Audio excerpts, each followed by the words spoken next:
Сегодня мы решили рассказать вам про совершенно новый для Якутии вид спорта – фитнес-бикини. С этой целью мы решили посетить фитнес-клуб, в котором проходят тренировки для соревнований, которые пройдут 28 марта. Фитнес-бикини – это разновидность фитнеса, вот в данном случае женского фитнеса, который подразделяется на сам фитнес, с чего, в принципе, все и начиналось. И это как бы уже подразделение фитнес-бикини, боди-фитнес.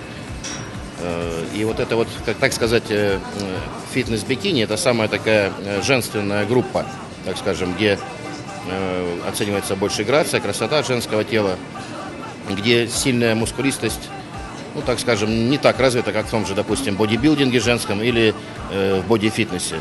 Вот. Ну, интересное направление, самое, скажем, наверное, все-таки зрелищное. Этим видом спорта, да, можно заняться, ну, не сказать, что прямо практически всем, потому что если это соревновательный спорт имеется в виду, то какие-то все-таки начальные данные иметь все-таки желательно, ну, если человек хочет выступать. А если для себя, допустим, как-то, то практически любой человек может этим заниматься, чтобы подтянуть тело, выстроить какую-то фигуру, стройность, там, в принципе, можно заниматься всем. Ну, как показали вот эти наши предстоящие соревнования, сбор, то довольно много участников хочет заниматься этим. Девушек собралось уже порядка 20 человек, причем клич был брошен совсем недавно, месяца 3 назад, и очень много девочек и девушек откликнулось. Действительно, оказывается, у нас в республике этого как будто очень долго ждали.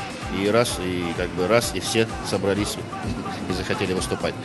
Считаю, что девушка все-таки должна быть подтянутой. Там не обязательно быть соревновательную форму иметь. Это, конечно, удел профессиональных спортсменов. Но иметь подтянутые формы, там, крепкие ноги, животик плоский, там, это, мне кажется, должно быть все-таки. Тем более у нас сейчас такое время, что все к этому стремятся. Сейчас уже даже не мода такая, это уже образ жизни, не знаю, почти каждой девушки у нас тут. Все сейчас спортзалы, все. Все-таки спортивный вид приветствуется, мне кажется, у девушек. Они это все понимают, не только я.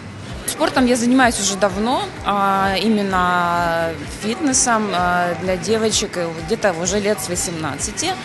Вот, поэтому для меня это прежде всего отличная форма, хорошее настроение, возможность выбрать любую одежду, которую я хочу, там, да, и всегда это драйв и увлечение, совершенствование себя как каждый день, каждый год. То есть это прекрасная возможность себя проявить для меня. Готовимся мы очень хорошо, плотно, все девочки, участницы, тренировки каждый день, практически диета с каждой неделей все жестче становится, поэтому я думаю, что результат будет, и конкурс будет очень красивый, интересный, и поскольку это впервые, я считаю, что кто занимается этим видом спорта, должны обязательно прийти и посмотреть, к чему можно стремиться, к чему нужно стремиться, и какую планку себе ставить, приходя в тренажерный зал, фитнес-клуб. Дорогие жители и гости нашей республики, занимайтесь спортом, ведите здоровый образ жизни. Ждем вас 28 числа на Гран-при. Спорт – это жизнь!